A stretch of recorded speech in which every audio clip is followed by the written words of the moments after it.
এতে আমরা অনেকেই চিনলাম, তাকে আরো ভালো মতো চিনলাম, যারা আমরা চিনিও না, সমস্যা নেই। তো যেটা হয়েছে যে আরো অনেক মিথ্যা কুৎসা রটানো হচ্ছে, যেটা আমার জন্য 12-15 বছরের ক্যারিয়ারে এটা আমার জন্য অনেক দুঃখজনক, এবং আমার কাছে মনে হয় আমার অডিয়েন্সের এই ভুলভ্রান্তিটা ভাঙাটা খুব ইম্পর্টেন্ট, যার কারণে আসলে আমি লাইভে আসা। So can you say something? আমার সবচেয়ে খারাপ লাগছে যেটা, যে আমার সেট আমরা দীর্ঘদিন এই টিম কাজ করছি এবং সবসময় মানসম্পন্ন গল্প বলার চেষ্টা করি, যে অ্যাটলিস্ট রমজান মাস আমরা শুটিং করছি। আমার সেটে মানে একটা ইন্টারভিউ দেখলাম, আমি খুব অবাক হলাম। আমি কালকে শুটিং করছি, শুটিং শেষ করতে পারি নাই, মানে শুটিং পাচ্ছি, যে কারণে স্টিল নাও এখন কয়টা বাজে, এখন আমরা শুট করছি। যেহেতু আমাদের কালকে শুটিং করার কথা শেষ ছিল, শেষ করতে পারিনি, আমরা আজকে শুটিং করতে হচ্ছে। তো আমি একটা ইন্টারভিউ দেখলাম যে সেখানে আমার সেটের আর্টিস্ট গাঁজা খাচ্ছে, তার ড্রাইভার দেখছে। এটা শুনে আমরা সবাই অবাক হলাম। রমজান মাস একটা আউটডোর লোকেশন আছে, এখানে অনেক ধরনের মানুষ, একটা অ্যাডভোকেটের বাসা, ওনাদের ফ্যামিলি মেম্বার, আমরা লোকেশনটা রেডি করে ম্যানেজ করে ওনাদেরকে এই কাজটা লোকেশন গল্পের কারণে আমরা এই জায়গায় আসি শুটিং করার জন্য। সেই জায়গায় মানে এরকম একটা এলিমেন্ট, মানে এরকম একটা কথা বলা, এটা তো আমার জন্য এজ এ ডিরেক্টর বা আমার টিমের জন্য এটা খুবই বাজে। কারণ রমজান মাস বা রমজান মাস না হোক, মানে জিনিসটা হচ্ছে মানে গাঁজা খাচ্ছে বা উনি যে কথাটা বলছেন, উনি বলতে পারতো যে আমার মার্চে আমার লাগছে, সেই বিষয় নিয়ে কথা বলতে পারতো। এবং আমি তাকে বলেছি আপনি প্লিজ থাকেন, সেলিম ভাই আছে এখানে, সেলিম ভাই সিনিয়র, আমাদের activity president, senior director president activity আছে, আপনি ওখানে বলতে পারেন, বা আমরা বসে আমরা এটা সমাধান করে দিই। কিন্তু উনি কথা শুনলেন, উনি গাড়ি নিয়ে বের হয়ে গেলেন। দেন তো আপনারা জানেন।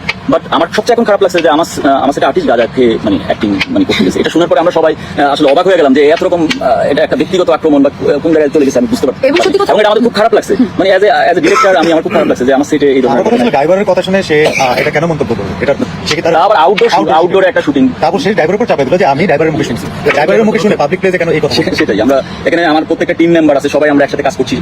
আজকে 5 নম্বর দিন এই শুটিংটা আমরা করছি।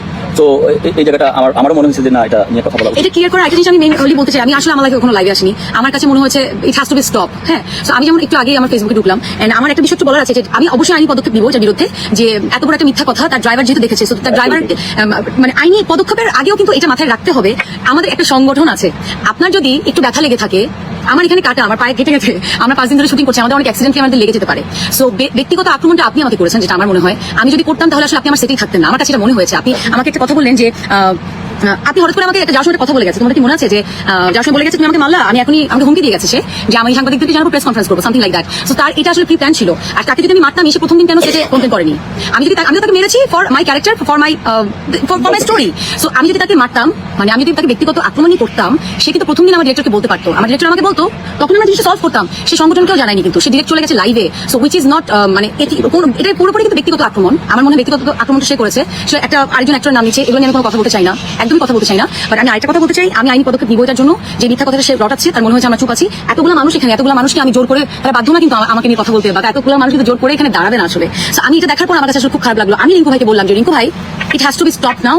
আর আমি এখন আইনি পদক্ষেপ নিব, তার আগে আমি আমার সংগঠনের সাথে বসবো। বাট এটা আমার প্রোটেস্ট করতে হবে, বিকজ আমাদের যে কোনো সেক্টর কি মানুষ অনেকে নেগেটিভ মনে করে, অনেকে পজিটিভ মনে করে, সব থেকে পজিটিভ নেগেটিভ আছে। বাট এই মিথ্যা কথাটা রটানো বা বলা ইন ফ্রন্ট অফ পাবলিক, আমার কাছে কোনোভাবে এথিক্যাল মনে হয় নাই। সো আমার কাছে মনে হয় I need to clear this things. যেটা পুরোপুরি মিথ্যা। ওয়াশরুমে 1 ঘন্টা থাকা, নেশা করা, ফার্স্টে সেটা কথা বলেছে, যেটা আমি বুঝি নাই। সে বলেছে যে তার গায়ে থেকে একটা গন্ধ আসছে, 1 ঘন্টা ওয়াশরুমে ছিল। আই ওয়াজ কনফিউজ যে কি বলছে। কিন্তু আমি আস্তে আস্তে বুঝলাম যে সে কি মিন করেছে, এবং এটা সে আজকে আসলে ইন্টারভিউতে বললো যে সে এটাই মিন করেছে। So this are not true, আসলে দিস আর নট ট্রু। ওই মিথ্যা কথা মানে এটা কোনোভাবে সম্ভব মানে তো এটা আমাদের সাথে সাথে পারি যে ওয়াশরুমে যাবে, লেট করবে, তুই শুটিং এর পেছনে নিচে বড় বড় চটকা দেয়, গাল তো লাল হয়ে যেত, সেটা তো মানে পার্সোনালি নেওয়ার কিছু নাই। ইভেন হ্যাঁ, এটা হ্যাঁ, আরে ভাই রমজান মাস পাবলিক প্লেসে দেখা লাগছে একটা বড় বিষয় হলো যেটা যদি গাঁজা খাইতো, স্বামী অথবা ড্রাইভার কিন্তু এতটুকু অ্যাক্সেস পাবে না যে তার জিনিসের খুব কাছাকাছি এসে গাঁজা খাওয়ার দৃশ্য দেখবে অথবা এটা পাবে। এটা সবচেয়ে বড় একটা ফ্যাক্ট কিন্তু। তো আমরা এটা কিন্তু আসলে ইফেক্টটা এরকম না, এটা ব্যক্তিগতকরণ করা হচ্ছে। তো আমরা যেটা হচ্ছে যে বিষয়টা আছে, ওই বিষয়টা যদি থাকে ওটা নিয়ে আলাপ হচ্ছে। যদি এটা মার পর্যন্ত হতো যে এটা গায়ে লেগেছে, আমাদের সেটের বিরুদ্ধে কিন্তু একটা ইলিগেশন আছে, যেটা আসলে এটা অসম্মানজনক আমাদের সেট। যেটা still we are doing shooting. সে অলরেডি আমাদেরকে ফাঁসি দিয়ে কালকে চলে গেছে, যেটা আমাদের I have to say that. Even আমি কালকে আমার সংগঠনকে যেমন জানিয়েছি, আমাদের সেটা কিন্তু আমার বাবাকে একটা করছে সেলিম ভাই আমাদের সেট ছিল, সেখানে সেলিম ভাই সেট ছিল, তার সাথে কথা বলেনি। আমাদের সিনিয়র আর্টিস্ট আমাদের এই পরিবারের জিনিস আমরা যদি আমরা নিজেরা সমাধান না করে আগে পাবলিক প্লেসে নিয়ে যাই, তাহলে পাবলিক আমাদের কি পাবে? এটা আমাদের যেমন সম্মানহানি হচ্ছে, সবারই সম্মানহানি হচ্ছে। আমার কাছে মনে হয় এটা আমি আসলে এটা আমি জানি না, আমার দর্শক যারা আমাদের শুটিং করতে হবে। হ্যাঁ, সো আমরা এখন সেটা আছি, টুকটাক ঝগড়া হয়, তো আগে ফ্যামিলি মিল করতে হবে।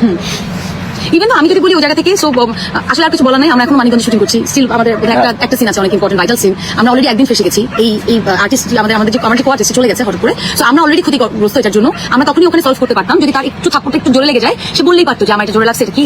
বাট এটা এত পর্যায়ে নিয়ে যাওয়া, আসলে তার এটা প্রফেশনাল জায়গা আরো বেশি হাইলাইটেড হওয়া ছাড়া আসলে কিছু না, এটা আমার মনে হয়। এনিওয়ে আইন আছে এবং আমাদের একটু সিকিউরিটি আছে, আমাদের ডিরেক্টর আছে, তারা এখন শুভেচ্ছা